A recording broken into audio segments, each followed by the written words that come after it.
교통사고가 났어요. 흉부골절이 의심되는데. 주를 워낙 잘해주셨네요.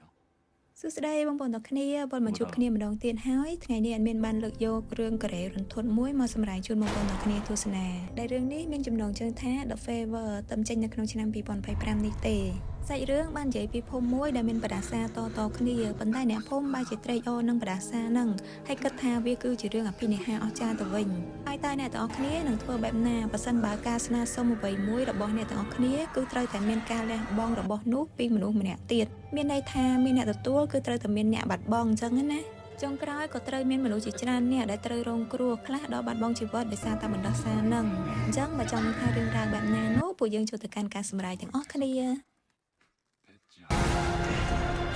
ដើមនៃសាច់រឿងបានបង្ហាញពីគ្រួសារមួយដែលពួកគេបានធ្វើដំណើរផ្លាស់ទីពីទីក្រុងសេអ៊ូលទៅរស់នៅតំបន់មួយដែលមានឈ្មោះថាអូបូករីនៅក្នុងនោះបុរសជាប្តីគាត់មានឈ្មោះថាយ៉ងបុំដែលគាត់គឺជាដុកទ័រម្នាក់ប្រពន្ធរបស់គាត់មានឈ្មោះថាស៊ុនហ៊ីនាងគឺជាមនុស្សពិការភ្នែកប៉ុន្តែមិនមែនពិការល្ងឹតទាំងស្រុងទេណាអ្នកនរគ្នាលក្ខណៈថាមើលទៅព្រិលមើលច្បាស់និងកូនប្រុសរបស់ពួកគេមានឈ្មោះថាចុងហ៊ូនដែលគាត់នឹងពិការជើងគាត់អាចដើរបានទេ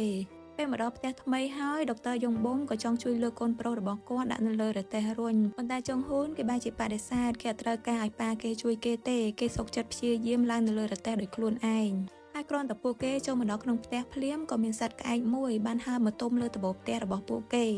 េគ្រួសាររបស់ពួកគេមានជំនឿទៅលើព្រះជាពិសេសគឺស៊ុនហ៊ីដែលជាប្រពន្ធដូច្នេះមុនពេលទទួលទានអាហារពួកគេក៏ធ្វើការបន់ស្រន់អរគុណទៅដល់ព្រះជាម្ចាស់សម្រាប់អាហារសម្រាប់ការធ្វើដំណើរដោយសុវត្ថិភាពនិងសម្រាប់អ្វីៗផ្សេងទៀតចឹងទៅបន្ទាប់ពីធ្វើការបន់ស្រន់ហើយដុកទ័រយ៉ុំបុំក៏បាននិយាយទៅកាន់កូនប្រុសគាត់ថាកូនមានឃើញខិត្តប័ណ្ណផ្សព្វផ្សាយពីការព្យាបាលរបួសសម្រាប់កីឡាករបាល់បោះដែលប៉ាទុកនៅលើតុកូនអត់តើយើងគួរតែសាកល្បងវាទ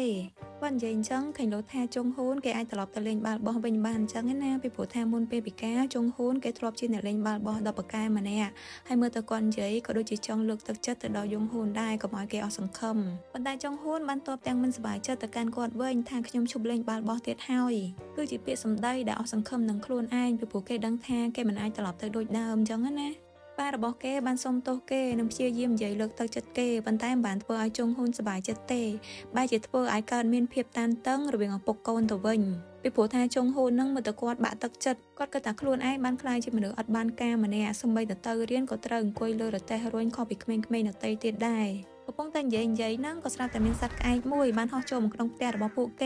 េហើយវាហោះហ្នឹងក៏មកបុកនឹងអំពូលនៅក្នុងផ្ទះហ្នឹងហើយក៏ធ្លាក់ងាប់កដាតុងអញ្ចឹងហ្មងនៅក្នុងយប់ហ្នឹងដុកទ័រយ៉ុងបុំក៏ត្រូវមានការចេញទៅក្រៅហើយកំពុងតែបើកឡានតាមផ្លូវហ្នឹងក៏ស្រាប់តែមានអីម្យ៉ាងបានស្ទុះចេញពីព្រៃមកដែលធ្វើឲ្យដុកទ័រយ៉ុងបុំគាត់អាចចាប់ហ្វ្រាំងតាន់ហើយក៏បានបុកទៅលើរបស់ម្យ៉ាងហ្នឹងដុកទ័រយ៉ុងបុំគាត់ក៏បានចុះទៅមើលហើយក៏បានឃើញថាគាត់បានបុកទៅលើបុរសចំណាស់ម្នាក់មើលទៅយ៉ាងធ្ងន់ដែរប៉ុន្តែបុរសចំណាស់ហ្នឹងក៏អត់ទាន់បាត់បង់ជីវិតទេដុកទ័រយ៉ុំបុំក៏បានខលរាយការណ៍ពីគ្រោះថ្នាក់ចរាចរណ៍ហ្នឹងប៉ុន្តែពេលកំពុងតែនិយាយទូរស័ព្ទបុរសចំណាស់ក៏បានចាប់ជើងគាត់ហើយដុកទ័រយ៉ុំបុំដោយសារតែឃើញថាសភាពរបស់បុរសចំណាស់មើលទៅវាដូចធ្ងន់ធ្ងរដែរគាត់ដូចប្រុងដាច់ខ្យល់អញ្ចឹងណាគាត់ក៏សម្រេចចិត្តយកបុរសចំណាស់ទៅកាន់ផ្ទះរបស់គាត់តែម្ដងហើយក៏បញ្ញាបញ្ញាធ្វើការវះកាត់ជួយសង្គ្រោះបុរសចំណាស់ហ្នឹងដោយខ្លួនឯងបន្ទាប់មកទៅបុរសចំណាស់ត្រូវបានបញ្ជូនទៅមន្ទីរពេទ្យហើយពេទ្យពិនិត្យឃើញថារបួសរបស់គាត់មិនធ្ងន់ធ្ងរប៉ុន្មានទេប៉ុន្តែនៅក្នុងខ្លួនរបស់គាត់គឺមានជំងឺមហារីកដែលវាស្ថិតនៅក្នុងដំណាក់កាលចុងក្រោយហើយដំណាក់កាលហ្នឹងអត់មានពេទ្យណាទទួលព្យាបាលគាត់ទេបន្ទាប់ពីនឹងមកដុកទ័រយ៉ុំបុំក៏បានពិនិត្យមើលកាមេរ៉ាសុវត្ថិភាពកន្លែងកើតហេតុហើយគាត់បានឃើញថាបុរសចំណាស់ហ្នឹងគឺមានចេតនាហក់ចូលមកឡានរបស់គាត់ហ្មងណាគាត់គិតថាបុរសចំណាស់ហ្នឹងប្រហែលជាចង់បានលុយធានារ៉ាប់រងឲ្យមើលទៅគាត់ក៏សួរប៉ូលីសពីការស៊ើបអង្កេតស្វែងរកអត្តសញ្ញាណរបស់បុរសចំណាស់ហ្នឹងប៉ុន្តែប៉ូលីសបាននិយាយថាកាយ៉ៅដៃរបស់បុរសចំណាស់ហ្នឹងឡើងសឹកអត់ទៅហើយវាអាចប្រើការបានទេពួកគេត្រូវស្វែងរកវិធីសាស្ត្រផ្សេងដើម្បីស្វែងរកអត្តសញ្ញាណបុរសចំណាស់ហ្នឹងកាត់មកចុងហ៊ូនវិញគេក៏ត្រូវបានម៉ាក់គេជូនមកសាលារៀនហើយនេះហើយគឺជាអ្វីដែលស៊ុនហ៊ីអាចសម្លឹងមើលឃើញកូនប្រុសរបស់នាងគឺលក្ខណៈព្រិលអញ្ចឹងបន្ទាប់មកចុងហ៊ុនក៏មកអង្គុយមើលសិស្សផ្សេងទៀតគេលេងបាល់បោះទាំងអស់សង្ឃឹមគាត់ក៏បាននឹកគិតទៅដល់រឿងអតីតកាលគឺពេលដែលគាត់កំពុងតែជិះឡានជាមួយនឹងម៉ាក់របស់គាត់ពេលហ្នឹងផ្នែករបស់ស៊ុនហ៊ីអត់ទាន់ពិការទ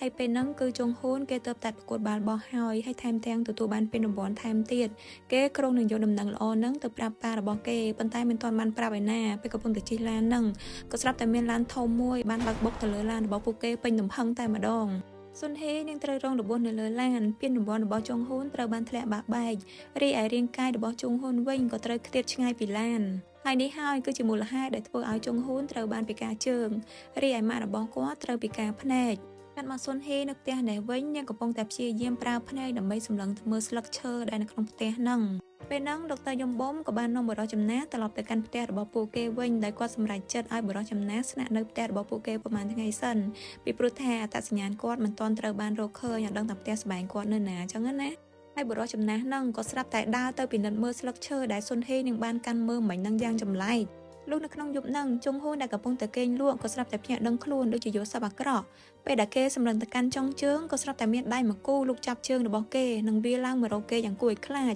ហើយអ្នកដែលវាឡើងមកហ្នឹងគឺជាបរិសុទ្ធចំណាស់ហ្នឹងឯងចុងហ៊ូនក៏បានធ្លាក់ពីលើគ្រែប៉ុន្តែបន្ទាប់ពីហ្នឹងបរិសុទ្ធចំណាស់ហ្នឹងក៏បានបាត់ខ្លួនទៅចុងហ៊ូនបានឡើងជិះរទេះចេញទៅខាងក្រៅនៅខាងក្រៅគាត់ក៏បានឃើញស្នាមដានឈាមប្រឡាក់នៅលើឥដ្ឋហើយមើលទៅគាត់ដូចជាព្យាយាមទៅតាមស្នាមដានឈាមហ្នឹងស្របពេលជាមួយគ្នានឹងដែរដុកទ័រយ៉ុងប៊ុំគាត់កំពុងតែគេងយល់សពដែលគាត់យល់សពឃើញកន្លែងកាត់ហែដែលគាត់បានបុកទៅលើបរិសុទ្ធចំណាស់ហ្នឹងប៉ុន្តែពេលហ្នឹងនៅពេលដែលគាត់ទាញមើលមុខបរិសុទ្ធចំណាស់ហ្នឹងវាបែរទៅជាកូនប្រុសរបស់គាត់ចុងហ៊ូនទៅវិញហើយចុងហ៊ូនក៏ព្យាយាមវាមករកគាត់យ៉ាងគួរឲ្យខ្លាចថែមទៀតគាត់ក៏បានភ្ញាក់ដឹងខ្លួនពីការយល់សពហើយក៏បញ្ញាប់ចេញទៅមើលចុងហ៊ូនហើយឃើញថាចុងហ៊ូនអត់នៅក្នុងបន្ទប់របស់គេទេដុកទ័រយ៉ុងប៊ុំគាត់ដូចជាមានអារម្មណ៍ដឹងអញ្ចឹងគាត់ក៏បានចេញទៅរកចុងហ៊ូននៅក្នុងឃ្លាំងដែលគាត់បានឲ្យបរិសុទ្ធចំណាស់នឹងស្នាក់នៅទៅដល់គាត់អាចបើកទ្វារឃ្លាំងនឹងបានទេប៉ុន្តែគាត់ពិតជាឮសំឡេងចុងហ៊ូនស្រែកពីខាងក្នុងឃ្លាំងនឹងពិតមែនហើយគាត់ស្រែកដូចជាជួបគ្រោះថ្នាក់អីអញ្ចឹងពួកគេទាំងពីរអ្នកប្តីប្រពន្ធបានព្យាយាមរកមធ្យោបាយដើម្បីបើកទ្វារចូលទៅជួយកូនតែមើលចុងហ៊ូននៅខាងក្នុងវិញគឺថារទេះរបស់គាត់ត្រូវបានជាប់គាំងនៅមួយកន្លែងហើយក៏មានឈាមជាច្រើនហូរពីក្រោមរទេះនឹងទៀតបុរសចំណាស់ក៏មកចាប់រទេះរបស់គេហើយក៏អង្គើវាចុះឡើងហើយចុងហ៊ូនក៏ស្រាប់តែមានអាការៈបែបនេះគឺអាការៈបត់កឡើងទៅលើហើយភ្នែករបស់គេក៏ឡើងសស្លើអញ្ចឹងរួចហើយគេក៏ធ្លាក់ពីលើរទេះនិងមានអាការៈបកាច់បុរសចំណាស់ក៏វាមកជិតគេដុកទ័រយ៉ុងប៊ុំនៅខាងក្រៅវិញកំពុងតែព្យាយាមគាត់បំបែកទ្វារប៉ុន្តែនៅពេលដែលគាត់បំបែកទ្វារនឹងបានគឺបានឃើញចុងហ៊ុនអង្គុយនៅខាងក្នុងដូចជាធម្មតាដូចជាអត់មានរឿងអីកើតឡើងទេហើយពេលហ្នឹងចុងហ៊ុនក៏ស្រាប់តែងើបឈរបាននិងដើរបានថែមទៀតពួកគេមានការភ្ញាក់ផ្អើលនិងស្រឡាំងកាំងជាខ្លាំងដែលវាមិនគួរឲ្យជឿណាប៉ុន្តែយ៉ាងណាក៏ធ្វើឲ្យពួកគេសប្បាយចិត្តដែររីឯបុរសចំណាស់គឺនៅលួនក្រាបក្បែរហ្នឹងដុកទ័រយ៉ុងប៊ុំក៏បាននាំកូនប្រុសរបស់គាត់ទៅពិនិត្យនៅឯមន្ទីរពេទ្យហើយឃើញថាឆ្អឹងជើងរបស់គាត់គឺបានត្រឡប់មកធម្មតាទាំងស្រុងតែម្ដងដែលនេះវាគឺជារឿងអភិនិហាយ៉ាងពិតប្រាកដស៊ុនហេវិញនាងក៏នឹកទៅដល់ព្រះដែលគិតថាទីបំផុតព្រះជួយដល់ពួកគេហើយចុងហ៊ូនគេបាននិយាយប្រាប់ប៉ាគេថាគេគិតថាជើងរបស់គេអាចត្រឡប់មកដូចដើមហ្នឹងគឺដោយសារតែបុរសចំណាស់នោះគេនិយាយទៅកាន់ប៉ាគេថាប៉ាគឺជាពេទ្យប៉ាប្រកាសជាដឹងច្បាស់ហើយថាជើងរបស់ខ្ញុំគឺគ្មានសង្ឃឹមជាទេដុកទ័រយ៉ុងប៊ុំគាត់ពិតជាមិនអាចពន្យល់ពីរឿងនឹងបានពិតមែនពេលត្រឡប់មកដល់ផ្ទះវិញគាត់ក៏សួរទៅកាន់បុរសចំណាស់ថាលោកពិតជាបានធ្វើឲ្យកូនប្រុសរបស់ខ្ញុំដើរបានមែនឬក៏អត់ប៉ុន្តែទោះបីជាគាត់សួរស្អីក៏បុរសចំណាស់មិនឆ្លើយជាមួយគាត់ដែរពេលកំពុងតែលាងរបួសហ្នឹងគាត់ក៏បានមើលឃើញស្នាមស្លាកមួយនៅលើកបុរសចំណាស់ហ្នឹងស៊ុនហេនាងក៏បានបើកទ្វារចូលមកដែរគឺនាងយកអាហារមកឲ្យបុរសចំណាស់និងសម្ដែងសេចក្តីដឹងគុណទៅកាន់គាត់ដែលគាត់អាចជួយឲ្យចុងហ៊ូនអាចដើរបានប៉ុន្តែដោយសារតែភ្នែករបស់នាងពិការនាងក៏ជប៉ុបជើងដួលហើយនាងក៏និយាយសុំទោសទៅកាន់បុរសចំណាស់ថានាងនឹងធ្វើថ្មីឲ្យនិងនិយាយប្រាប់ឲ្យបុរសចំណាស់ទុកផ្ទះនេះដូចជាផ្ទះរបស់ខ្លួនឯងទៅចង់បានអីក៏ប្រាប់នាងមកស៊ុនហេនាងបានគិតថាកន្លែងដែលពួកគេបានផ្លាស់មករស់នៅនឹងវាគឺជាទឹកដីដ៏អស្ចារ្យដែលមានអភិនិហាទឹកដីដែលនាំលាភសំណាងមកដល់ពួកគេអញ្ចឹងណាប៉ុន្តែដុកទ័រយ៉ុងប៊ុំក៏ដូចជាមិនសូវចង់ស្បាយចិត្តទេនៅសុកក៏កើតមានរឿងចម្លែកបែបហ្នឹងគាត់ដូចជាមានការបារម្ភខ្លះប៉ុន្តែគាត់ក៏សប្បាយចិត្តដែរនៅពេលដែលឃើញប្រពន្ធកូនរបស់គាត់សប្បាយចិត្តនោះអាចឃើញចុងហ៊ូនគឺជិះកង់ទៅរៀនដោយខ្លួនឯងបានហើយពេលហ្នឹងយើងក៏បានឃើញអ្នកចិត្តខាងម្នាក់បានលបមើលមកកាន់ពួកគេចុងហ៊ូនគេបានដើរចូលទៅក្នុងថ្នាក់រៀនដោយអារម្មណ៍សប្បាយចិត្តនិងមានការភ្ញាក់ផ្អើលជាខ្លាំងពីមិត្តភ័ក្តិរបស់គេគ្រូក៏បានចូលមកដល់ហើយក៏ប្រកាសពីអវត្តមានរបស់សិស្សម្នាក់ដែលមានឈ្មោះថាមីនជេដែលមីនជេហ្នឹងគឺអង្គុយនៅតុមុខរបស់ចុងហ៊ូននឹងឯងមកមើលដុកទ័រយ៉ុងប៊ុំវិញគាត់កំពុងតែព្យាយាមបិទប្រកាសដើម្បីស្វែងរកសាច់ញាតិឬអ្នកដែលស្គាល់បុរសចំណាស់ពីព្រោះថាមកដល់ពេលឥឡូវហ្នឹងប៉ូលីសក៏នៅតែមិនអាចរកអត្តសញ្ញាណរបស់គាត់ឃើញហើយពេលហ្នឹងបុរសម្នាក់ដែលបានទទួលខិត្តប័ណ្ណពីយ៉ុងប៊ុំគាត់ក៏បានមើលស្គាល់ថាទីតាំងកន្លែងគ្រោះថ្នាក់ដែលកើតឡើងហ្នឹងគឺនៅជើងភ្នំអូបុកហើយគាត់ក៏បាននិយាយពីប្រវត្តិតំបន់ភូមិអូបុករីហ្នឹងទៅឲ្យយ៉ុងប៊ុំបានដឹងគឺថាមនុស្សម្នាមួយចំនួនជឿថាតំបន់អូបុករីហ្នឹងគឺមានបណ្ដាសាអ្នកដែលជឿគឺគេមិនហ៊ានទៅក្បែរតំបន់ហ្នឹងទេប៉ុន្តែប្រជាជនដែលរស់នៅក្នុងតំបន់អូបុករីហ្នឹងបានឲ្យឈ្មោះភូមិរបស់ពួកគេថាជាភូមិអភិនិហាទៅវិញតែនៅការពិតនៅទីហ្នឹងតែងតែមានមនុស្សស្លាប់ជាបន្តបន្ទាប់និងជាច្រើនអ្នក កាតកម្មនៅឯព្រះវិហារវិញស្ត្រីអ្នកជិតខាងម្នាក់ដែលយើងបានឃើញលោកមើលគ្រួសាររបស់ដុកទ័រយ៉ងបូមមកឥឡូវហ្នឹងយើងបានយករឿងមកនិយាយប្រាប់ Pastor តែ Pastor ហ្នឹងគឺរបៀបដូចជាគ្រូផ្សព្វផ្សាយសាសនាឬអ្នកដឹកនាំគ្រប់គ្រងនៅក្នុងព្រះវិហារអីចឹងណាដែលស្ត្រីអ្នកជិតខាងហ្នឹងនាងបាននិយាយប្រាប់ Pastor ថានាងបានឃើញក្មេងប្រុសដែលគឺជាជងហ៊ូនហ្នឹងពីការជឿងច្បាស់ណាស់ប៉ុន្តែនៅព្រឹកហ្នឹងគេបែរជាអាចដើរបានវិញPastor បន្ទាប់ពីបានឮបែបហ្នឹងគាត់ដូចជាចាប់អារម្មណ៍មែនទែនហើយគាត់ក៏បានទៅកាន់ផ្ទះរបស់ដុកទ័រយ៉ងបូមភ្លាមតែម្ដងសុនហេដែលបានដឹងថាគាត់គឺជា Pastor ដែលមកពីព្រះវិហារនៅក្នុងតំបន់ហ្នឹងក៏បានអញ្ជើញគាត់ឲ្យចូលមកក្នុងផ្ទះហើយ Pastor ហ្នឹងក៏ដូចជារំជួលចិត្តខ្លាំងមែនទែនទៅនឹងរឿងរ៉ាវរបស់សុនហេនិងកូនប្រុសរបស់នាងដែលត្រូវជួបគ្រោះថ្នាក់ចរាចរណ៍ពីការអញ្ចឹងណាគាត់ស្ដាប់ហើយស្រក់ទឹកភ្នែកផងអីផងហើយដែលបានដឹងថាជងហ៊ូនក៏ស្រាប់តែអាចដើរបានមកវិញភ្លាមហ្នឹងគាត់ក៏បានស្នើសុំឲ្យសុនហេទៅកាន់ព្រះវិហារជាមួយនឹងគាត់និងចូលរួមក្រុមជាមួយនឹងពួកគាត់ដើម្បីផ្សព្វផ្សាយពីរឿងដ៏អស្ចារ្យដែលគ្រួសាររបស់នាងបានជួបដែលគាត់គិតថានេះវាគឺជារឿងអភិនិហាហើយអ្នកស្រុកអ្នករស់នៅក្នុងតំបន់ហ្នឹងពួកគេជឿទៅលើរឿងហ្នឹងណាស់ពីព្រោះថារឿងបែបហ្នឹងក៏ធ្លាប់កើតឡើងពីមុនមកដែរប៉ុន្តែវាបានបាត់ទៅអស់រយៈពេល10ឆ្នាំមកហើយទើបតែកើតឡើងទៅលើគ្រួសាររបស់សុនហេនឹងឯងពួកគេបានតន្ទឹងរង់ចាំវាជាយូរមកហើយ Pastor បាននិយាយទៅកាន់សុនហេនិងដុកទ័រយ៉ងបូមថាគឺគ្រួសាររបស់ពួកគេត្រូវបានព្រះជ្រើសរើសហើយសុនហេហើយតានាងគឺជាអ្នកជឿទៅលើព្រះអីចឹងផងនាងក៏ព្រមទៅចូលរួមជាមួយនឹង Pastor សុនហេក៏ចាប់ផ្ដើមនិយាយរៀបរាប់នៅក្នុងព្រះវិហារថានាងធ្លាប់ខឹងធ្លាប់ស្អប់ទៅលើព្រះតែហេតុអីបានជាព្រះគ្មានក្តីអាណិតអាសូរទៅដល់គ្រួសាររបស់នាងពេលដែលជងហ៊ូនកេងស្លាប់នៅលើគ្រែពេទ្យបន្ទាប់ពីគ្រោះថ្នាក់ចរាចរណ៍នោះសុនហេនាងធ្លាប់បានលេបថ្នាំសម្លាប់ខ្លួនប៉ុន្តែក៏ត្រូវបានប្តីរបស់នាងជួយសង្គ្រោះទាន់បន្ទាប់ពីនោះមកជងហ៊ូនក៏ចាប់ផ្ដើមដឹងខ្លួនមកវិញដែលនេះហើយគឺជាកត្តាជំរុញចិត្តដែលធ្វើឲ្យនាងលែងចង់ស្លាប់ទៀតព្រះបានផ្ដល់ឲ្យនាងនៅភាពរងទុក្ខប៉ុន្តែក៏បានផ្ដល់ឲ្យនាងនៅកម្លាំងចិត្តក្នុងការស៊ូទ្រាំទៅនឹងការលំបាកនឹងផងដែរនាងក៏ចាប់ផ្ដើមគោរពនិងបន់ស្រន់ទៅលើព្រះហើយទីបំផុតអភិនិហាក៏បានកើតឡើងពេលនេះហើយទើបនាងជឿថារាល់ការឈឺចាប់ដែលយើងទទួលរងគឺសុទ្ធតែស្ថិតនៅក្រោមការសាកល្បងពីព្រះដូច្នេះសូមកុំចោះចាញ់ឬអស់សង្ឃឹមឲ្យសោះបន្ទាប់ពីការជួបជុំត្រូវបានបញ្ចប់យើងក៏បានឃើញស្ត្រីម្នាក់ដែលមានឈ្មោះថាឈុនសូនាងកំពុងតែរអ៊ូរទាំដាក់ Pastor ដោយនាងបានរអ៊ូរទាំថាតើខ្ញុំត្រូវស៊ូទ្រាំចាំយូរប៉ុណ្ណាទៀតទៅខ្ញុំមិនអាចទ្រាំបានទៀតទេកូនប្រុសរបស់ខ្ញុំខំបន់ស្រន់រាល់ថ្ងៃខ្ញុំខំធ្វើបន់លុយធានារ៉ាប់រងនៅពេលដែលប្តីរបស់ខ្ញុំស្លាប់ខ្ញុំបានបរិច្ចាគវាទាំងអស់ហេតុអីអ្នកដែលព្រះជ្រើសរើសមិនមែនជាពួកយើងតើខ្ញុំត្រូវធ្វើអ្វីទៀតទៅពេលនោះសុនហេនិងប្តីរបស់នាងបានមកស្ដាប់ឮនៅមាត់ទ្វារ Pastor ដែលបានឃើញបែបហ្នឹងគាត់ក៏បានណែនាំទៅកាន់ឈុនសូថាប្តីរបស់សុនហេគាត់គឺជាដុកទ័រដែលមកពីសេអ៊ូលហើយគាត់ក៏បានស្នើសុំឲ្យដុកទ័រយ៉ងបូមទៅជួយពិនិត្យមើលកូនប្រុសរបស់ឈុនសូបន្តិចទៅដុកទ័រយ៉ងបូមក៏បានយល់ព្រមនិងបានទៅកាន់ផ្ទះរបស់ឈុនសូដែលកូនប្រុសរបស់ឈុនសូគឺមានឈ្មោះថាមីនជេដែលមីនជេហ្នឹងគឺត្រូវជាមិត្តរួមថ្នាក់របស់ជុងហ៊ូនដែរដែលអង្គុយនៅតុមុខរបស់ជុងហ៊ូនដែលគ្រូប្រកាសពីអវត្តមានថ្ងៃមុនណោះហើយមីនជេគាត់ក៏ជាអ្នកបកកែលេងបាល់បោះដូចជាជុងហ៊ូនដែរប៉ុន្តែឥឡូវហ្នឹងជើងរបស់គាត់ក៏ស្រាប់តែមកពីការមិនអាចដើរបានដូចជាជុងហ៊ូនពីមុនអញ្ចឹងដុកទ័រយ៉ងបូមបានពិនិត្យជើងឲ្យគេនិងបានសួរគេតើជើងរបស់គេហ្នឹងមានបញ្ហាតាំងពីថ្ងៃណាមកមីនជេបានប្រាប់ថាតាំងពី4ថ្ងៃមុនគឺនៅពេលព្រឹកព្រលឹមវាក៏ទៅជាបែបហ្នឹងភ្លាមតែម្ដងដុកទ័រយ៉ងបូមបានកលេចទៅមើលឡុងកាយេឃើញថា4ថ្ងៃមុនហ្នឹងគឺវាត្រូវគ្នាទៅនឹងថ្ងៃដែលកូនប្រុសរបស់គាត់ជុងហ៊ូនក៏ស្រាប់តែអាចងើបដើរបានភ្លាមដែរហើយពេលវេលាហ្នឹងក៏វាដូចគ្នាទៀតគឺនៅព្រឹកព្រលឹមដែលធ្វើឲ្យគាត់បានចាប់អារម្មណ៍ទៅលើរឿងហ្នឹងគាត់បានបន្តពិនិត្យទៅលើជើងរបស់មីនជេក៏បានរកឃើញនៅស្នាមស្លាកមួយដែលស្នាមស្លាកហ្នឹងគឺវាដូចទៅនឹងស្នាមនៅលើករបស់បុរសចំណាស់ហ្នឹងអញ្ចឹងគាត់បានសួរមីនជេថាស្នាមហ្នឹងមីនជេមានពីពេលណាម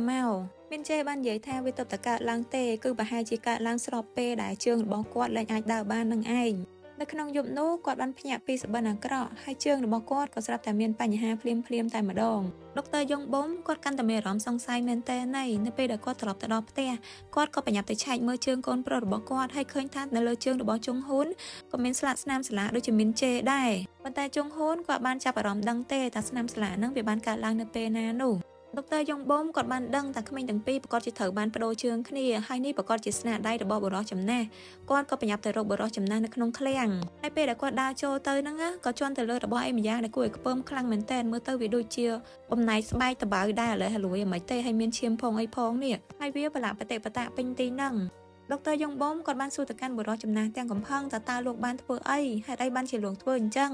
តែទោះបីជាគាត់សួរយ៉ាងណាក៏បរិសុទ្ធចំណាស់មិននិយាយស្ដីជាមួយគាត់ដែរបែរជាលៀនតាតមកឡើងគួរឲ្យខ្ពើមដុកទ័រយងបំក៏បានតែឆែកអ៊ីនធឺណិតស្វែងរកស្នាមសាឡាណាដែលស្រដៀងទៅនឹងស្នាមសាឡាដែលមាននៅលើរាងកាយរបស់ពួកគេទាំង3នាក់ហ្នឹងគឺគាត់ព្យាយាមស្វែងរកអាថ៌កំបាំងនៃស្នាមសាឡាហ្នឹ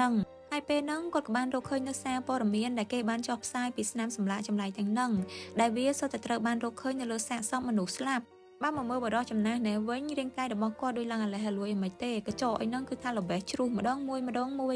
បន្ទាប់មកសាច់រឿងក៏បានបង្ហាញពីតួអង្គថ្មីដែលគឺជាបរិសុទ្ធអាថ៌កំបាំងម្នាក់នេះដែលបរិសុទ្ធម្នាក់ហ្នឹងក៏ស្រាប់តែបបកខិតបានដែលដុកទ័រយំបំបានប្រកាសផ្សព្វផ្សាយរកអត្តសញ្ញាណរបស់បរិសុទ្ធចំណាស់នោះហើយយើងក៏បានឃើញថានៅលើដៃរបស់គាត់ក៏មានស្នាមសម្លាកចម្លែកនឹងដែរបន្ទាប់មកបរិសុទ្ធអាថ៌កំបាំងហ្នឹងក៏ចូលទៅកាន់ព្រះវិហារទៅជួបជាមួយនឹងផាស្ទ័រដែលពួកគេទាំងពីរធ្លាប់ស្គាល់គ្នាពីមុនមក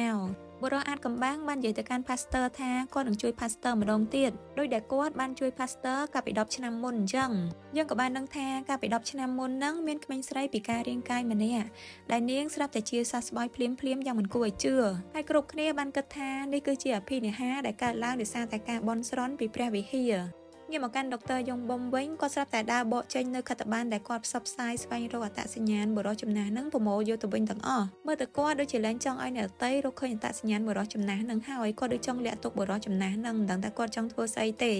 កាត់មកសាលារៀនរបស់ចុងហ៊ូនវិញគ្រូកីឡាបានហៅគេទៅជួបមានជេក៏នៅទីនឹងដែរលោកគ្រូក៏ប្រាប់ថាមានជេអាចចេញទៅបានហើយមានជេគេក៏បានងាកមើលមុខចុងហ៊ូនហើយក៏បានបង្វិលរទេះរបស់គេចេញទៅទាំងមុខស្ងួតចុងហ៊ូនគេអាណិតចង់ជួយមានជេប៉ុន្តែមានជេបានបដិសេធនិងបង្ហាញកាយវិការមិនពេញចិត្តទៅកាន់ចុងហ៊ូនហើយមូលហេតុដែលមានជេមិនសប្បាយចិត្តនឹងចុងហ៊ូនហ្នឹងក៏ដោយសារតែលោកគ្រូកីឡាហៅពួកគេទាំងពីរមកជួបហ្នឹងដើម្បីឲ្យចុងហ៊ូនមកជំនួសកន្លែងរបស់មានជេក្នុងការប្រកួតបាល់បោះនៅពេលខាងមុខហ្នឹងលោកគ្រូកីឡាគាត់មើលឃើញថាចុងហ៊ូនមានសមត្ថភាពអាចលេងបាល់បានយ៉ាងល្អចុងហ៊ូនក៏ได้រៀងស្ទាក់ស្ទើរដែរក៏ได้មានអារម្មណ៍ថាខុសចំពោះមានជេអញ្ចឹងណាហើយយើងមិនទាន់ដឹងថាគាត់នឹងសម្រេចចិត្តបែបណាទេមានអារម្មណ៍ថាបរិសុទ្ធចំណាស់បានជ្រើសរើសមានជេក្នុងការឲ្យប្រូជើងគ្នាជាមួយនឹងចុងហ៊ូនហ្នឹងក៏ដោយសារតែក្មេងទាំងពីរនាក់ហ្នឹងគឺមានចំណុចស្រដៀងគ្នាដូចជាប្រកែលេងបាល់ដូចគ្នាអញ្ចឹងជាដើមរបៀបថាក៏ដូចជាធ្វើអញ្ចឹងដើម្បីទាញយកអ្វីៗគ្រប់យ៉ាងពីក្មេងម្នាក់ហើយក៏ផ្ដល់ទៅឲ្យក្មេងម្នាក់ទៀតនៅផ្ទះនេះវិញផាស្ទ័របានមកជួបជាមួយនឹងស៊ុនហេនិងបានស្នើសុំឲ្យស៊ុនហេទៅជួយនិយាយលើកទឹកចិត្តទៅដល់ឈុនសូដែលត្រូវជាម៉ាក់របស់មានជេនឹងផងពីព្រោះថាឈុនសូជីវិតរបស់នាងជួបនឹងទុក្ខលំបាកច្រើនណាស់ទៅហើយតាំងពីដើមមកហើយឥឡូវហ្នឹងកូនប្រុសក៏ត្រូវមកពិការទៀតស៊ុនហេក៏បានយកព្រមចេញទៅជាមួយផាស្ទ័រហើយគ្រាន់តែពួកគេចេញទៅផុតបរិសុទ្ធអាថ៌កំបាំងក៏លួចចូលទៅក្នុងផ្ទះរបស់នាងដែលនេះសង្ស័យតែជាគម្រោងការរបស់ផាស្ទ័រជាមួយនឹងបរិសុទ្ធអាថ៌កំបាំងហ្នឹងហ្មងគឺបោកបញ្ឆោតឲ្យស៊ុនហេចេញពីផ្ទះអាងលួចចូលកាមេរ៉ាសុវត្ថិភាពរបស់ផ្ទះក៏ត្រូវបានបំផ្លាញទៀតពេលដែលទៅដល់ផ្ទះរបស់ឈុនសូក៏បានបកគោនៅខ្សែដៃអង្កាំមួយដែលនាងធ្វើដោយផ្ទាល់ដៃទៅឲ្យស៊ុនហេនាងហាក់បីដូចចូលចិត្តស៊ុនហេហើយនាងក៏បាននិយាយរៀបរាប់ពីរឿងរ៉ាវឈឺចាប់របស់នាងទៅឲ្យស៊ុនហេបានដឹងគឺថាប្តីរបស់នាងបានស្លាប់កាលពី3ឆ្នាំមុនដែលពេលដែលគាត់នៅរស់ជីវិតរបស់នាងដូចជាធ្លាក់នរកអញ្ចឹងគឺត្រូវរងនៅអំពើហិង្សាវាយដំពីប្តី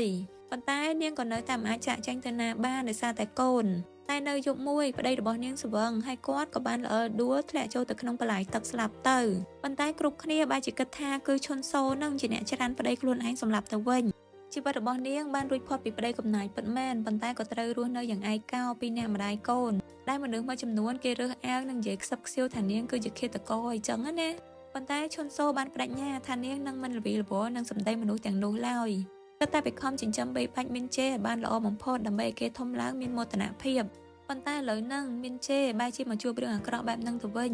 ញហើយមនុស្សទាំងនោះក៏បានរឿងរ៉ាវយកទឹកសុកខ្សៀវបន្តទៀតតែពេលនេះនាងសប្បាយចិត្តណាស់ដែលមានស៊ុនហេម្នាក់ដែលបារម្ភពីនាងនឹងបានមកសួរនាំន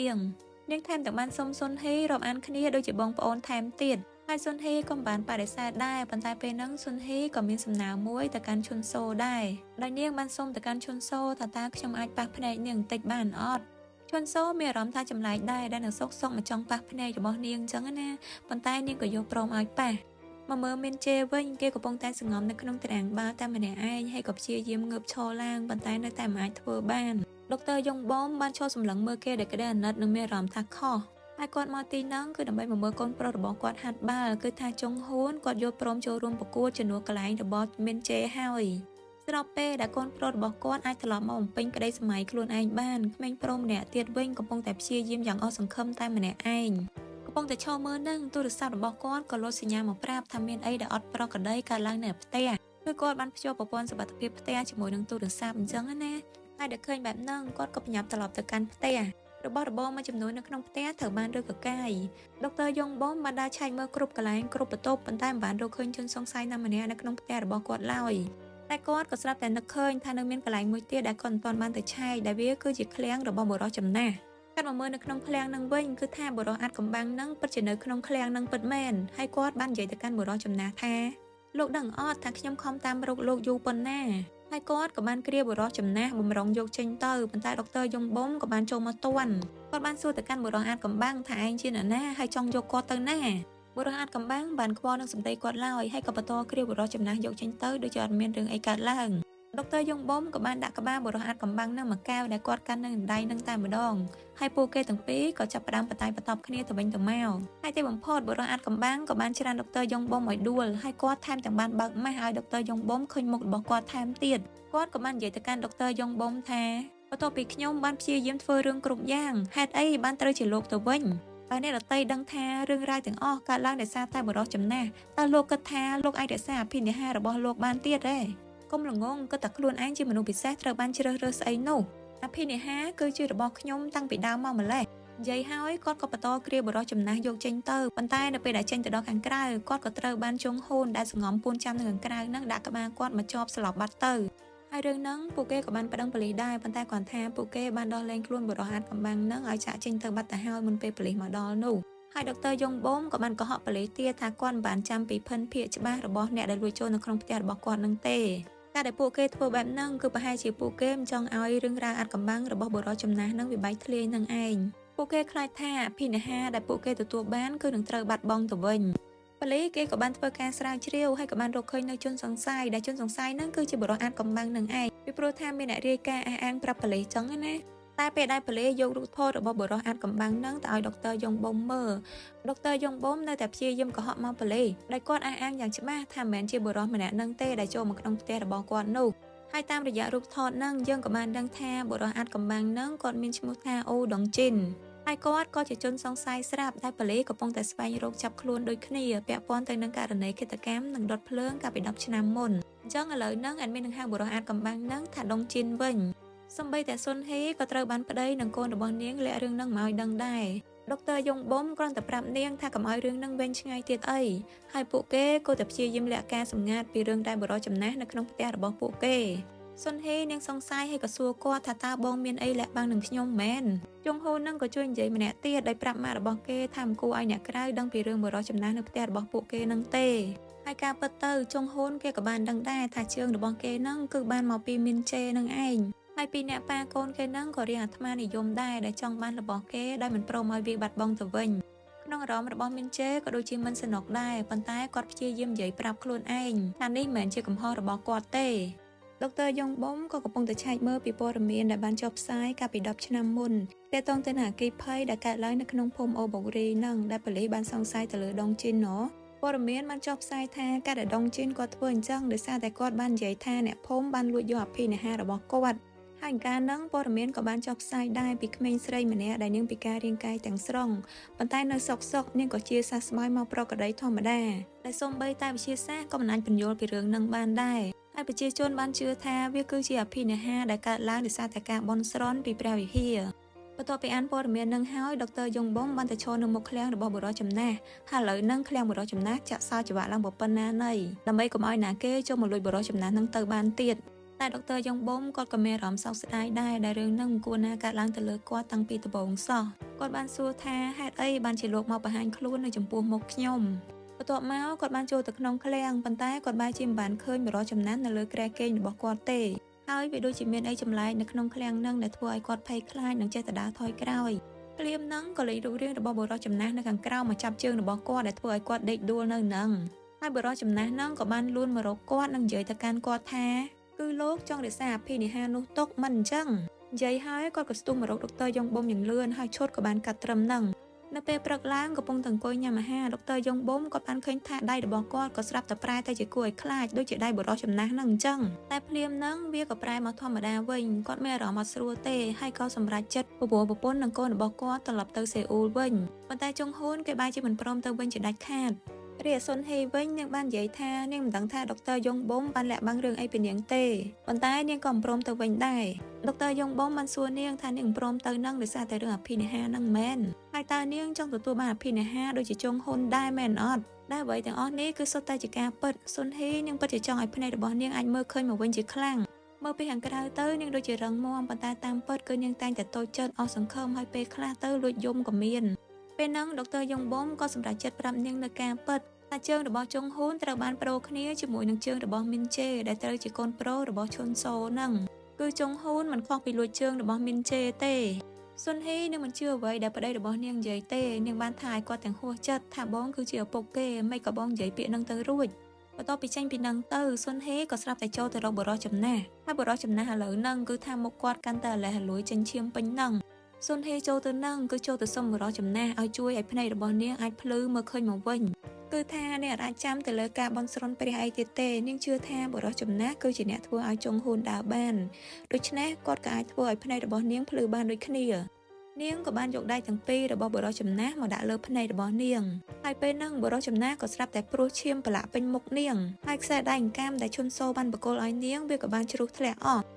កាត់មកខាងក្រៅវិញ Pastor និងសមាជិកប្រមាណអ្នកបានមករកសុនហេប៉ុន្តែដុកទ័រយ៉ុងបុំមិនអនុញ្ញាតឲ្យពួកគេចូលផ្ទះទេគឺគាត់អត់ចង់ឲ្យប្រពន្ធរបស់គាត់កាន់តែងប់ងល់ទៅលើរឿងអភិនិហាអីហ្នឹងឡើយតែគឺថាស្ត្រីប្រមាណអ្នកហ្នឹងរឹងខ្លាំងមែនតើសម្រុកចូលផ្ទះគេហ្មងណាទាំងដែលដុកទ័រយ៉ុងបុំបានដេញម្ដងហើយម្ដងទៀតគឺថាអ្នកស្រុកនៅហ្នឹងជឿងប់យកតែមែនតើទៅលើរឿងអភិនិហាហ្នឹងពួកគេមករកសុនហេដោយសារតែគិតថាគ្រួសារសុនហេហ្នឹងគឺជាមនុស្សពិសេសស្រាប់ពេលហ្នឹងសុនហេក៏បានចេញមកហើយនាងក៏យកព្រមទៅព្រះវិហារជាមួយនឹងពួកគេដែលនាងដើរទៅដូចជាអស់សង្ឃឹមពីព្រោះថាភ្នែករបស់នាងនៅតែអាចមើលឃើញអញ្ចឹងដុកទ័រយ៉ុងបុំក៏បានទៅតាមនាងដល់ព្រះវិហារដែរពីព្រោះថាគាត់បារម្ភពីនាងឃើញមុខមានប្រឡាក់ឈាមប្រឡាក់អីផងហ៎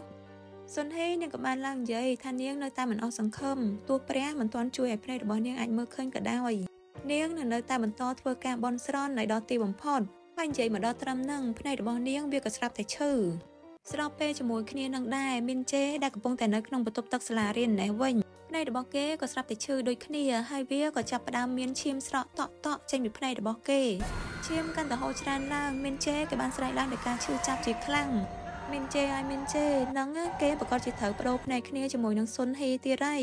យអាណិតគ្នាដល់ហើយក៏ទៅគ្នានឹងអត់មានកំហុសអីតទៅសោះនិយាយទៅគឺអត់មានអីពាក់ព័ន្ធហ្មងណាកំសត់មានតែពីរអ្នកម្ដាយកូនឥឡូវហ្នឹងក៏ត្រូវមករងទុកផ្ទួនដោយសារតែអ្នកដតីទៀតស្រាប់ពេលដែលមីនជេកំពុងតែឈឺចាប់ស្ទើរស្លាប់ហ្នឹងភ្នែករបស់សុនហេក៏ចាប់ផ្ដើមមើលឃើញបន្ត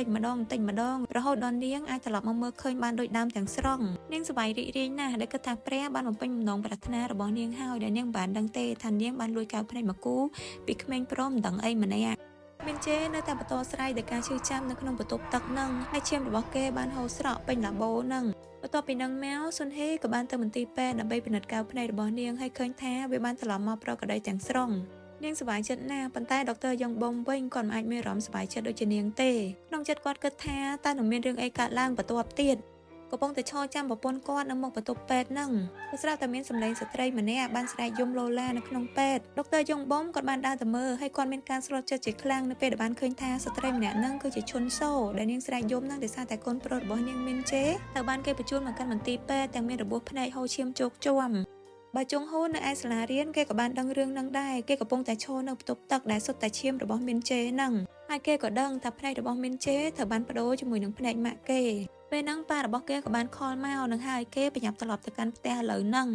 Pastor និងសមាជិកម្នាក់ក៏បានទៅមន្ទីរពេទ្យដែរដើម្បីមើលកូនរបស់ឈុនសូដែលពេលហ្នឹង Pastor ក៏បានលាន់មាត់ថាមីនជេមិនសមមកជួបគ្រោះនៅថ្ងៃពិសេសថ្ងៃដែលព្រះប្រទានពរអញ្ចឹងសោះឈុនសូបានសួរថាគាត់និយាយនឹងមានន័យថាម៉េចហើយពួកគេក៏បានប្រាប់នាងទៅថាថ្ងៃនេះមានអភិនិហាកើតឡើងដោយភ្នែករបស់សុនហេអាចមើលឃើញមកវិញឈុនសូនាងក៏ចាប់ផ្ដើមមានអារម្មណ៍សង្ស័យថារឿងហ្នឹងវាអាចពាក់ព័ន្ធគ្នាពីព្រោះថាវាដូចជាស្ទួនគ្នាពេកណាយើងក៏បានឃើញថាដងជីនគេក៏នៅមន្ទីរពេទ្យនឹងដែរហើយនៅពេលដែលដុកទ័រយ៉ុងបុំបានឃើញគេគាត់ក៏បានប្រាប់ប្រពន្ធរបស់គាត់ឲ្យត្រឡប់ទៅផ្ទះមុនទៅគាត់មានកិច្ចការខ្លះសិនហើយគាត់ក៏ប្រញាប់ចេញទៅតាមដងជីន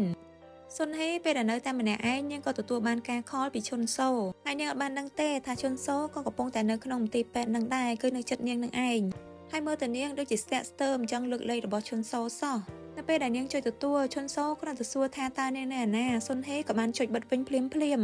ិនដឹងថានាងមានបញ្ហាអីដែរឬក៏នាងបានដឹងនៅការពិតហើយដែលថាជើងរបស់ជុងហ៊ូនគឺបានមកពីមីនជេហើយនាងក៏លាអៀខ្លួនអត់ហ៊ានលើកលែងរបស់ម្ដាយគេអញ្ចឹងណាឈុនសូនៅតែព្យាយាមខំមកនាងម្ដងហើយម្ដងទៀតប៉ុន្តែសុនហេគឺនៅតែមិនទទួលអញ្ចឹងធ្វើឲ្យឈុនសូមកមកជាខ្លាំងហើយក៏ស្រែកដល់ផ្អើលពេទ្យដល់ទៅពេលហ្នឹងទើបសុនហេបានដឹងថាឈុនសូក៏នៅក្នុងមន្ទីរពេទ្យនឹងដែរគឺកំពុងតែនៅក្បែរនាងនឹងឯងហើយនាងក៏បានមើលឃើញមីនជេដែលកំពុងតែដេករងរបួសភ្នែកនៅក្បែរនឹងដូចគ្នាពេលហ្នឹងគឺនាងបានដឹងយ៉ាងច្បាស់ថាកៅភ្នែករបស់មីនជេគឺនាងជាអ្នកយកនាងបានភ័យស្លន់ស្លោហើយក៏ប្រញាប់ចាក់ចេញពីកន្លែងហ្នឹងយកមកមើលដុកទ័រយ៉ុងបងវិញគាត់បានបើកឡានតាមដងជីនមកដល់ផ្ទះចំណាស់មួយកន្លែងហើយគាត់ក៏បានចាប់យកអាវុធដើរលបចូលទៅក្នុងផ្ទះហ្នឹងប៉ុន្តែគាត់ក៏ត្រូវបានដងជីនលបវាយពីក្រោយហើយដងជីនបានយកខ្សែមកតាក់នឹងករបស់គាត់និងបានចងគាត់ជាប់ទៅនឹងកៅអីដងជីនក៏បាននិយាយទៅកាន់គាត់ថាគ្រួសាររបស់លោកទទួលបានចំណែករបស់ខ្លួនហើយឥឡូវនេះគឺដល់វេនរបស់ខ្ញុំម្ដងបុរសចំណាស់គឺជារបស់ខ្ញុំគាត់និយាយហើយក៏បានយកកបិតចាក់ទៅលើភ្លៅរបស់ដុកទ័រយ៉ុងបុំហើយគាត់ក៏បានដើរចេញទៅដុកទ័រយ៉ុងបុំក៏ព្យាយាមស្រាយចំណងដៃខ្លួនឯងបានសម្រេចហើយក៏សម្រាបាននៅកបិតមួយឥឡូវហ្នឹងយើងកាត់ទៅមើលសុនហេបន្តិចសិននាងទៅដល់ផ្ទះហើយហ្នឹងក៏ឈុនសូនៅតែតែមកនាងមិនឈប់ដែរនាងដែលមានអារម្មណ៍ដឹងកំហុសដែរប៉ុន្តែនៅពេលដែលនាងអាចសម្លឹងមើលឃើញកូនប្រុសរបស់នាងជុងហ៊ូនគេអាចឈរម្ដងទៀតពួកគេទាំងពីរក៏មានស្នាមញញឹមនិងបានអោបគ្នាដោយសប្បាយចិត្តពួកគេភ្លេចហើយថាកំពុងតែមានគ្រួសារមួយកំពុងតែរងទុក្ខដោយសារតែពួកគេកាត់មកមើលដុកទ័រយ៉ុងបុងវិញគាត់បានសង្ងំធ្វើពុតជាស្លាប់នៅពេលដែលដងជីនចូលមកគាត់ក៏បានយកកបិតដែលលាក់ទុកនឹងទៅចាក់ចំកញ្ចឹងករបស់ដងជីនបន្ទាប់មកគាត់ក៏បានចូលទៅកាន់បន្ទប់មួយដែលនៅក្នុងបន្ទប់នោះគាត់ក៏បានរកឃើញនារីវ័យក្មេងម្នាក់ដែលនាងពិការរាងកាយទាំងស្រុងត្រូវគេងនៅលើគ្រែមួយកន្លែងហើយយើងក៏បានដឹងថាគឺនាងនឹងហើយគឺជាក្មេងស្រីដែលល្បីកាលពី10ឆ្នាំមុនដែលថាទទួលបានអភិនិហាដែលអាចងើបដើរបាននោះនាងក៏មានស្នាមសម្លាកចម្លែកនៅត្រង់ករបស់នាងដែរសាច់រឿងគេបានប្រាប់ទេថានាងត្រូវជាអ្វីជាមួយនឹងដងជីនអញ្ចឹងណាប៉ុន្តែមានគិតថានាងប្រហែលជាត្រូវជាកូនរបស់ដងជីននឹងឯងហើយនាងត្រូវបានគេលួចយកអភិនិហាទៅបានជានាងត្រឡប់មកសភាពដើមវិញដែលធ្វើឲ្យដងជីនគេសុកចិត្តប្រព្រឹត្តនៅគិតកម្មនិងធ្វើអ្វីៗគ្រប់យ៉ាងដើម្បីរកមធ្យោបាយឲ្យនាងមកជាសះស្បើយវិញដុកទ័រយ៉ុងបុំបានដកយកសភៅមួយក្បាលដែលនៅក្បែរនោះមកមើលដែលសភៅហ្នឹងគឺដងជីនគេបានប្រមូលយកនៅព័ត៌មានទាំងអស់ពីអ្នកដែលធ្លាប់ទទួលបានអភិនិហាគឺថាមានច្រើនអ្នកខ្លះមែនតើអ្នកខ្លះទៅកោថ្លង់ក៏ត្រឡប់មកជាវិញខ្លះទៅមានជំងឺបេះដូងមានជំងឺដែលត្រូវស្លាប់ហ្នឹងក៏ស្លាប់តែជាវិញភ្លាមតែទន្ទឹមនឹងហេតុការណ៍ឃាតកម្មជាច្រើនក៏ចេះតែកើតឡើងជាបន្តបន្ទាប់ផងដែរមានខ្លះទៅជាការសងសឹកខ្លះទៅក៏ដណ្ដើមគ្នាចង់បានបុរសចំណាស់ដូចជាពេលហ្នឹងអញ្ចឹងហើយអ្នកខ្លះក៏ត្រូវស្លាប់ភ្លាមដោយសារតែត្រូវបដូរជីវិតជាមួយនឹងអ្នកដែលទទួលបានអភិនិហាដុកទ័រយ៉ុងបុំបាននិយាយថាវាត្រូវតែមានវិធីដើម្បីបញ្ចុះបណ្ដាសាឬក៏បុរសចំណាស់នោះតែដងជីនវិញចិត្តរបស់គេនៅតែលុបលន់គេបាននិយាយទៅកាន់ដុកទ័រយ៉ុងបុំថាតើអ្នកណាទៅព្រមបោះបង់អភិនិហានោះហើយគេមិនខ្វល់ថាអ្នកណាស្លាប់អ្នកណារស់អីទេគេនៅតែត្រូវការអភិនិហាត្រូវការបុរសចំណាស់នោះដុកទ័រយ៉ុងបុំក៏ប្រញាប់ត្រឡប់ទៅកាន់ផ្ទះវិញហើយក៏បានប្រម៉ែប្រមូលវ៉ាន់និងបាននាំប្រពន្ធកូនរបស់គាត់ចាក់ចេញពីភូមិហ្នឹងគាត់មិនចង់ឲ្យរឿងហេតុអាក្រក់កើតឡើងទៅលើគ្រួសារគាត់ដូចជាអ្នកមុនទេហើយដល់ដំណាក់កាលហ្នឹងទៅហើយស៊ុនហេក៏នៅតែមិនចង់ដាច់ចិត្តចាក់ចេញពីទីហ្នឹងទៀតគឺនាងមិនចង់ទៅចោលបុរសចំណាស់នោះទាំងដែលនាងដឹងហើយថារឿងអាក្រក់កើតឡើងដោយសារតែបុរសចំណាស់ហ្នឹងនិយាយទៅគឺនាងមានចិត្តដូចជាដងជីនអញ្ចឹងណាតែនាងមិនអាចបដិសេធបានទេព្រោះថាជុងហ៊ូនគេក៏ចង់ចាក់ចេញពីទីហ្នឹងដែរឥឡូវហ្នឹងប៉ុន្តែគ្រាន់តែពួកគេបានបើកឡានចេញផុតពីតំបន់អូបុករីនឹងភ្លាមជុងហ៊ូនក៏ចាប់ផ្ដើមធ្វើទុកជើងរបស់គេហើយរាងកាយរបស់គេក៏ដូចជាមានកម្លាំងអីមួយយ៉ាងទាញទម្លាក់និងកាច់ជើងរបស់គេស៊ុនហេវិញក៏ចាប់ផ្ដើមឈឺភ្នែករបស់នាងហើយក៏មានឈាមជាច្រើនហូរចេញពីភ្នែករបស់នាងដោយការដែលមានជេរអញ្ចឹងពួកគេទាំងពីរឈឺចាប់ជាខ្លាំងនិងសុំបឲ្យដុកទ័រយ៉ុងបុំនាំពួកគេត្រឡប់ទៅភូមិវិញទៅ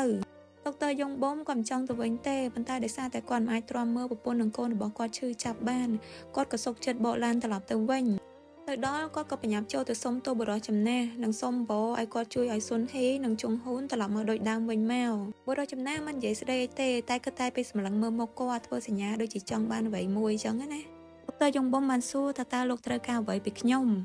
នៅក្នុងឡាននេះវិញជុងហ៊ូនគេនៅតែស្រែកដល់ការឈឺចាប់អញ្ចឹងហើយភ្លាមនឹងឈុនសូក៏បានមករកពួកគេនិងមានកាន់កាឌីវមួយនឹងដៃផងដែរនាងមកនឹងគឺមកទាមទារភ្នែកនិងជើងរបស់កូនប្រុសនាងត្រឡប់ទៅវិញហើយនាងក៏បានដឹងដែរថារឿងទាំងអស់ហ្នឹងគឺកើតឡើងដោយសារតែបុរសចំណាស់តែ តែមិនដឹងថានាងដឹងវាដោយរបៀបណាទ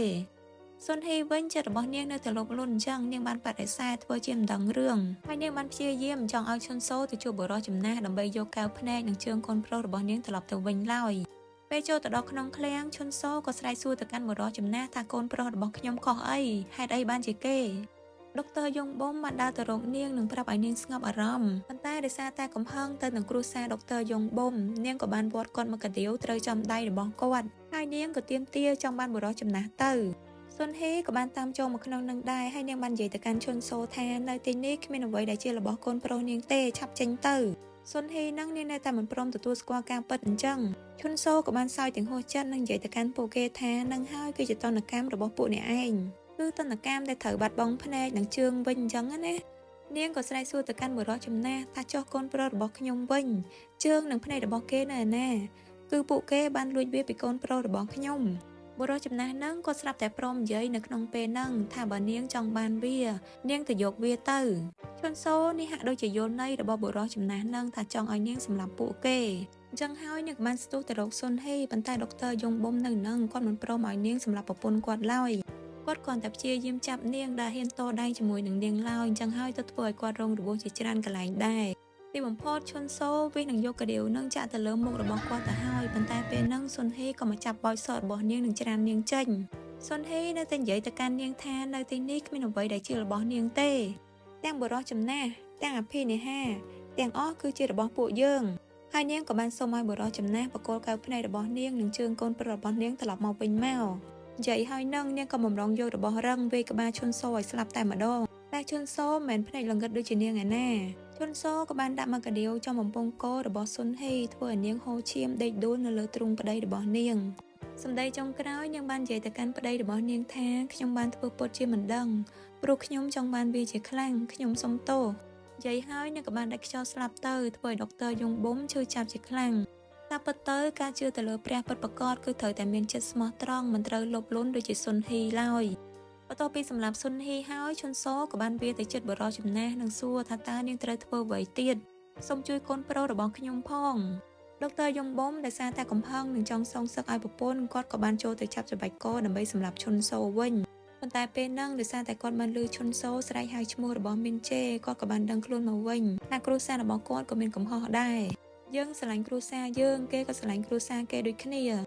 ាគាត់ក៏បានសម្លឹងមើលទៅមុខបុរសចំណាស់និងសួរថានេះជាអ្វីដែលលោកត្រូវការមែនអត់គឺថាអាតានឹងគាត់សប្បាយចិត្តនៅពេលដែលឃើញពួកគេសម្លាប់គ្នាអញ្ចឹងហើយដុកទ័រយងបំនឹងមិនធ្វើតាមបំណងរបស់គាត់ឡើយគាត់បានដោះលែងឈុនសូនិងប្រាប់ឲ្យនាងត្រឡប់ទៅមើលថែមីនជេវិញទៅហើយឈុនសូពេលនេះនាងក៏លែងចង់បានអីទៀតដែរនាងក៏ត្រឡប់ទៅរកកូនប្រុសរបស់នាងវិញជុងហ៊ូដែលនៅក្នុងឡានវិញក៏បានឃើញប៉ាគេបីសាកសពម៉ាក់គេចេញមកខាងក្រៅគេបានវាទៅរកម៉ាក់គេនិងស្រែកយំដល់ឲ្យម៉ាក់ភ្ញាក់ដឹងខ្លួនមកវិញមករីឯដុកទ័រយងបំវិញគាត់បានចូលទៅខាងក្នុងវិញគាត់បានលើកកាដៀវឡើងនិងនិយាយទៅកាន់បុរសចំណាស់ថាគាត់នឹងមិនយកអ្វីពីអ្នកណាទាំងអស់សូមជួយឲ្យសុនហ៊ីអាចរស់ឡើងមកវិញបានហើយជំនួសមកវិញគាត់ក៏បានយកកាដៀវមកអាផ្ដាច់បំពង់ករបស់គាត់ដោយគាត់សុខចិត្តស្លាប់ដើម្បីបដូរជីវិតជាមួយប្រពន្ធរបស់គាត់តែបុរសចំណាស់ក៏ស្រាប់តែហក់ក្រាបទៅលើគាត់និងបានធ្វើឲ្យរបួសករបស់គាត់ត្រឡប់មកជាសះស្បើយវិញដុកទ័រយងបំបានសួរទៅកាន់បុរសចំណាស់ថាហេតុអីហើយបុរសចំណាស់ក៏បានប្រាប់គាត់ថាមានតែអ្នកដែលហ៊ានលះបង់ខ្លួនឯងប៉ុណ្ណោះទើបអាចបង្កើតអភិនិហាបានអ្នកនោះគឺនឹងទទួលយកបណ្ដាសាបន្ទាប់ពីខ្ញុំអ្នកគឺជាអ្នកជួយសង្គ្រោះខ្ញុ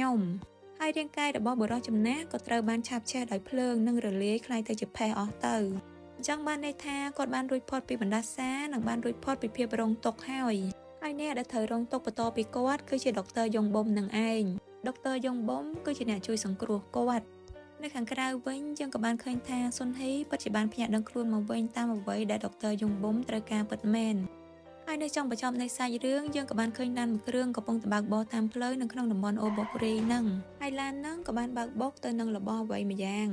ងដែលនោះគឺជាបុរសចំណាស់ម្នាក់ហើយបុរសចំណាស់ម្នាក់ហ្នឹងគឺជាដុកទ័រយងបំនឹងឯងគាត់កំពុងតែចេញស្វែងរកអ្នកដែលត្រូវស្នងបដាសាពីគាត់ហើយសាច់រឿងក៏ត្រូវបានបញ្ចប់ត្រឹមហ្នឹង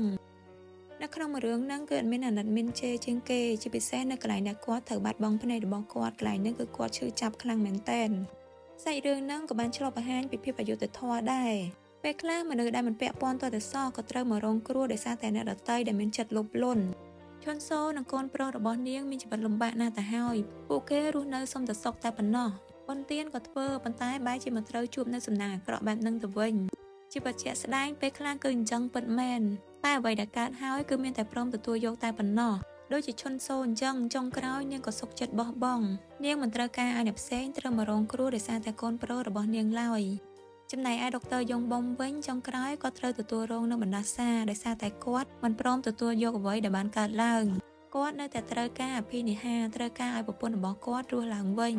គាត់សុខចិត្តបូជាជីវិតខ្លួនឯងប៉ុន្តែចុងក្រោយគាត់មិនស្លាប់តែបែរជាត្រូវទទួលរងបណ្ដាសាទៅវិញគឺវាលំបាកជាងការស្លាប់ទៅទៀតចុះអ្នកទាំងគ្នាវិញបន្ទាប់ពីទស្សនារឿងនេះហើយយកឃើញបែបណាដែរកុំភ្លេចខមមិនឲ្យ admin បានដឹងផងណាអរគុណសង្ឃឹមថានឹងបានជួបគ្នានៅវីដេអូក្រោយឆាប់ៗនេះបាយបាយ